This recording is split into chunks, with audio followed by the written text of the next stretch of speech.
Baik, Assalamualaikum warahmatullahi wabarakatuh. Perkenalkan, nama saya Kevin Abiu dengan NIM 211051012. Saya akan menerangkan video tentang energi sebagai sumber daya ekonomi untuk memenuhi tugas mata kuliah Ekonomi Mineral dan Energi.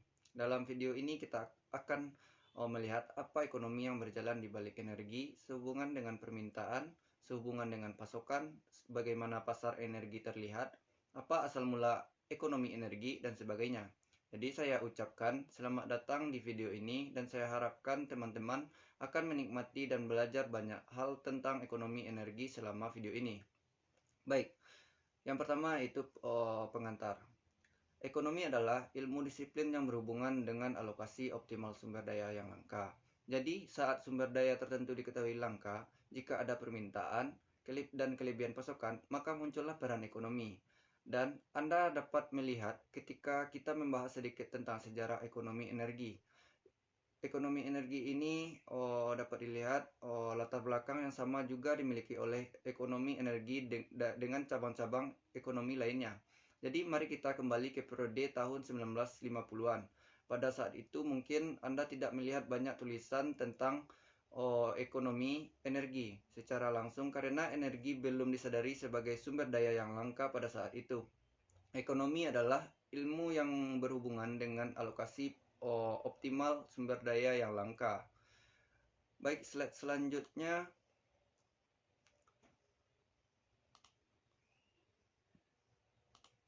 Sejarah ekonomi energi. Sejarah ekonomi energi ini dimulai dari tahun 1950-an, selanjutnya 1960-an, dan kekurangan pasokan listrik. Pada awalnya energi belum dianggap sebagai sumber daya yang langka, sehingga permintaan akan energi dapat dipenuhi dengan mudah. Namun, pada tahun 1960-an, kesadaran akan kelangkaan energi mulai muncul. Terjadi kekurangan pasokan listrik di banyak negara maju termasuk pun Amerika. Industri dan sektor pasokan energi menyadari bahwa permintaan listrik dari rumah tangga dan industri tidak dapat dipenuhi. Perusahaan listrik ingin meningkatkan pasokannya, tetapi mereka menghadapi tantangan dalam hal peningkatan kapasitas produksi tersebut. Mereka melihat ke sektor industri untuk memasang kapasitas yang lebih besar. Baik, selanjutnya yaitu permasalahan pasokan energi yang ditimbulkan. Membahas tentang masalah yang dihadapi oleh sektor pembangkit listrik dalam meningkatkan pasokan energi, sektor industri khususnya sektor manufaktur menghadapi kendala dalam memproduksi peralatan yang dibutuhkan secara cepat. Selain itu, meskipun kapasitas produksi ada, mereka mengalami kekurangan bahan bakar yang diperlukan untuk menghasilkan listrik. Hal ini disebabkan oleh tantangan dalam hal modal dan persediaan bahan bakar serta bahan baku.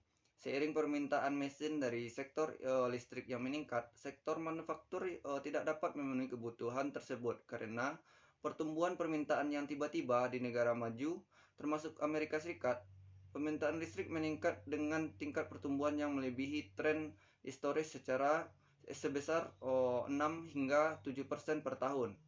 Selain itu, masalah lingkungan juga menjadi faktor penting dengan negara-negara maju mulai mengimpor minyak dengan kandungan sulfur yang lebih rendah dari negara-negara Arab. Hal ini dilakukan untuk menjaga keberlanjutan lingkungan. Sebagai hasilnya, mereka mulai menggantikan stok batubara dan minyak asli dengan menggunakan minyak impor sebagai bahan bakar di sektor pembangkit listrik. Dalam konteks ini, dua hal terjadi secara bersamaan. Yang pertama, lonjakan permintaan domestik dan peningkatan ketergantungan pada negara lain. Selanjutnya, peningkatan permintaan listrik. Pertumbuhan ekonomi.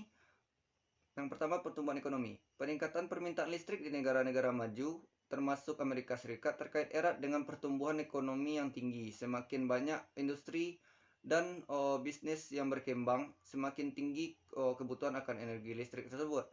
Yang selanjutnya, perubahan lingkungan. Perubahan lingkungan juga berkontribusi pada peningkatan permintaan listrik. Dengan semakin meningkatnya kesadaran akan peduli lingkungan, banyak negara yang beralih ke sumber energi yang lebih bersih. Selanjutnya, peristiwa pada 1960-an dan 1970-an. Peristiwa yang terjadi pada tahun 1960-an dan 1970-an yang menandai titik balik dalam sejarah ekonomi energi. Pada tahun 1960-an, penemuan minyak oleh negara-negara Arab mengarah pada pembentukan OPEC yang memberi mereka kekuatan monopoli yang dalam pasokan minyak. Pada awal tahun 1970-an, perang Arab dan Israel menyebabkan negara-negara Arab memberlakukan embargo minyak terhadap negara-negara yang mendukung Israel, menyebabkan lonjakan minyak secara drastis. Harga minyak naik dari harga $2 menjadi $12 per barel dalam 1 tahun. Meskipun embargo dicabut pada tahun 1974, harga minyak tetap tinggi. Peristiwa ini menyadarkan dunia akan kelangkaan sumber daya energi, peran penting minyak sebagai sumber energi, dan kekuatan monopoli dalam pasokan minyak. Ini menjadi titik balik dalam pemahaman tentang ekonomi energi. Dengan munculnya literatur yang membahas berbagai isu terkait pasar energi, permintaan pasokan, dan substitusi bahan bakar. Selanjutnya, slide ke-7 yaitu substitusi bahan bakar atau pengganti bahan bakar. Perubahan sumber energi dan tantangan yang terkait dengan pengganti minyak impor dengan batu bara domestik. Meskipun mengganti minyak dengan batu bara terdengar mudah, dalam kenyataannya hal tersebut mungkin tidak semudah itu. Beberapa industri telah terbentuk dengan teknologi yang sangat spesifik untuk minyak, sehingga menggantinya dengan sumber daya energi lain dapat menjadi sulit.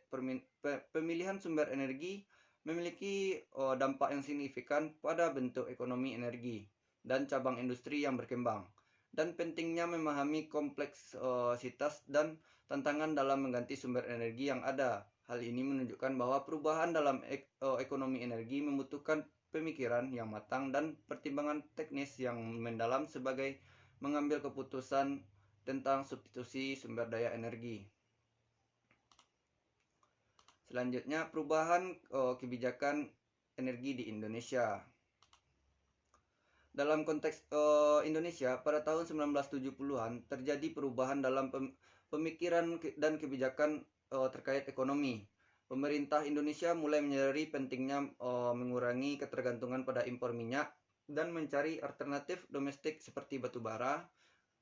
Pada saat itu, Komisi Perencanaan di Indonesia mulai mempertimbangkan kemungkinan substitusi energi dan implikasinya terhadap pertumbuhan ekonomi. Pemerintah Indonesia mengakui bahwa ketergantungan terhadap impor minyak berpotensi menyebabkan masalah dalam neraca pembayaran negara dan pasokan minyak di pasar internasional. Oleh karena itu, strategi pembangunan Indonesia harus mencakup pengurangan ketergantungan pada minyak impor. Salah satu opsi yang dipertimbangkan adalah penggantian minyak impor dengan batu bara domestik. Pada akhir tahun 1970-an dan awal 1980-an, Indonesia menghasilkan literatur yang membahas tentang kemungkinan substitusi antara bahan bakar yang berbeda. Pada tahun 1977, sebuah kelompok kinerja yang dibentuk untuk merumuskan kebijakan energi dalam rencana 5 tahun ke depan, dari tahun 1980 sampai tahun 1985. Namun, pada tahun 1979 terjadi peristiwa domestik di Iran yang berdampak pada pasokan minyak global. Penurunan pasokan minyak dari Iran menyebabkan ketergantungan di pasar minyak. Orang-orang menjadi sangat waspada dan berupaya memperoleh sebanyak mungkin pasokan minyak, yang mengakibatkan lonjakan harga minyak yang signifikan. Dalam konteks ini, meskipun Indonesia sedang mencari alternatif energi seperti batu bara, krisis pasokan minyak global yang terjadi pada saat itu mempengaruhi negara-negara di Indonesia dan dunia, termasuk Indonesia. Hal ini menunjukkan kompleksitas dan tantangan dalam mengubah ketergantungan pada minyak menjadi sumber daya energi lainnya. Selanjutnya, kompleksitas dan tantangan dalam perubahan energi. Yang pertama itu pemikiran harus matang. Pengganti sumber energi membutuhkan pemikiran matang dan analisis yang mendalam. Diperlukan evaluasi yang cermat terhadap berbagai faktor seperti ketersediaan, keberlanjutan, dan efisiensi dari sumber daya energi yang diusulkan untuk digantikan. Yang kedua yaitu kompleksitas. Pengganti sumber daya energi seringkali melibatkan kompleksitas yang tinggi. Faktor-faktor seperti kebijakan pemerintah, regulasi, industri, dan kepentingan ekonomi harus dipertimbangkan dengan cermat dalam proses pengambilan keputusan. Yang selanjutnya yaitu pertimbangan teknis. Perubahan energi juga melibatkan pertimbangan teknis yang kompleks. Diperlukan pemahaman yang mendalam tentang infrastruktur yang ada dan kemampuan teknologi yang tersedia dan dampak dari perubahan tersebut terhadap sistem energi yang ada. Yang selanjutnya, yang keempat, yaitu tantangan. Perubahan energi juga disiapkan pada tantangan yang perlu diatasi. Dalam beberapa kasus, tantangan tersebut meliputi biaya investasi yang tinggi, resistensi dari pihak-pihak yang terpengaruh, dan ketidakpastian mengenai hasil yang akan dicapai. Slide selanjutnya itu isu terkait energi. Ada 3. Yang pertama yaitu permintaan berjaga-jaga. Dalam menghadapi fluktuasi pasokan energi dan perubahan harga, penting untuk memiliki strategi permintaan berjaga-jaga yang efektif. Yang selanjutnya itu hal ini melibatkan diversifikasi sumber energi, perkembangan teknologi penyimpanan energi, dan kebijakan energi yang fleksibel. Yang kedua itu trade-off antara energi dan lingkungan. Poin yang pertama, penggunaan energi yang intensif dapat memiliki dampak negatif pada lingkungan seperti polusi udara dan perubahan iklim. Poin kedua, penting untuk menemukan keseimbangan antara kebutuhan energi dan pelindung lingkungan melalui pengembangan teknologi bersih dan kebijakan yang berkelanjutan.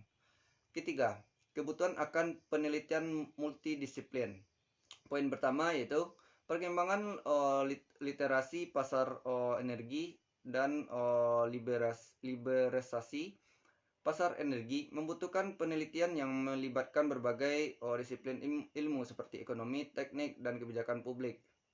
Poin kedua itu penelitian multidisiplin diperlukan untuk mengatasi tantangan kompleks dalam mengoptimalkan penggunaan energi dan mencapai keberlangsungan energi. Selanjutnya membahas beberapa topik terkait dengan ekonomi energi. Pertama, permintaan berjaga-jaga menciptakan perbedaan antara permintaan dan penawaran energi. Kesenjangan ini menyebabkan kenaikan harga dan menandakan kelangkaan energi. Kedua, trade-off antara energi dan lingkungan yang tadi. Meskipun menggunakan sumber daya domestik seperti batu bara dapat meningkatkan keamanan energi, penggunaannya juga menghasilkan polusi yang merugikan lingkungan. Diskusi tentang energi dan lingkungan berkembang menjadi isu perubahan iklim karena emisi gas rumah kaca yang dihasilkan dari penggunaan energi. Pada tahun 1990 terjadi liberalisasi pasar energi di mana sektor pembangkit energi yang sebelumnya dimiliki oleh negara mulai dibuka untuk sektor swasta. Selama pengembangan ini, isu-isu terkait perubahan iklim dan lingkungan semakin penting. Ketiga yaitu kompleksitas ekonomi energi dan kebutuhan akan penelitian multidisiplin. Terdapat kelompok studi energi yang terdiri dari berbagai latar belakang profesional untuk memahami dan menyelesaikan masalah energi. Secara keseluruhan, pentingnya keamanan energi, trade-off antar energi dan lingkungan, dan peran penelitian multidisiplin dalam memahami energi tantangan ekonomi. Mungkin itu sekian penyampaian dari saya dalam video ini tentang energi sebagai sumber daya ekonomi. Kalau ada kesalahan kata, saya mohon maaf. Sekian, Assalamualaikum warahmatullahi wabarakatuh.